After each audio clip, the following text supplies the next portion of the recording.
नमस्कार, माझे नाव Mahendra Waikar, US aggressive प्रतिनिधी हेडक्वार्टर पांडुना. आज आपण पाडसिंगा या गावामध्ये सुरेश भाऊ राऊत यांच्या शेतामध्ये 70-67 पीक पाहणीचा प्रोग्राम ठेवला आहे. तरी थोडक्यात आपण व्हेरायटीबद्दल 70-67 या वाहनाबद्दल थोडक्यात मत घेऊ यांचे.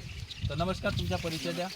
माझं नाव समोर द्या कॅमेरा. हां मुक्काम पाडसिंगा. हां हे मी वाहन लावलं आहे हां. 70-67 दाखवा. हां, आणखी तर तुम्हाला कसं वाटलं या वाहनाबद्दल? ठीक आहे. याच्या बोटाचा साईज मोठा आहे अच्छा आणि काय फलन चांगलं आहे. अच्छा.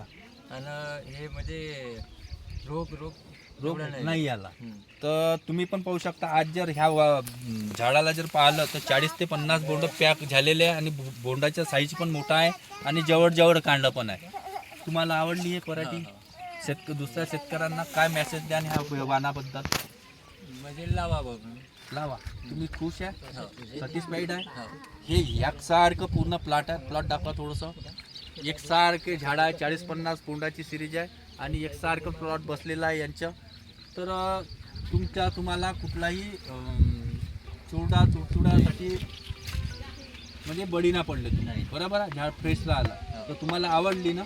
तुमच्या मग असं आहे की हे जे पट्टा लावून लावायचे आपल्याला 2 बाय 4 बाय 70-67 उपयुक्त वाहन आहे. हो.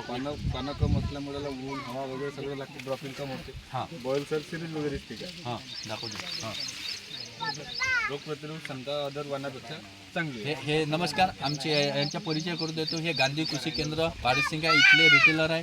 आज आपण रिटेलर यांनी स्वतः फील्ड विजिट करून थोडंसं शेतकऱ्याचे मनोबल वाढवलं आहे आणि थोडंसं त्यांच्या मनोगत पण सांगितलं आहे वाहनाबद्दल. आणखी काय वाटते? नाही, विशेषतः आणि पट्टा लावण्यासाठी शेतकऱ्यांनी लावायला पाहिजे. रिकमेंडेड कराल तुम्ही? रेकमेंडेड. थँक्यू. हां आभार.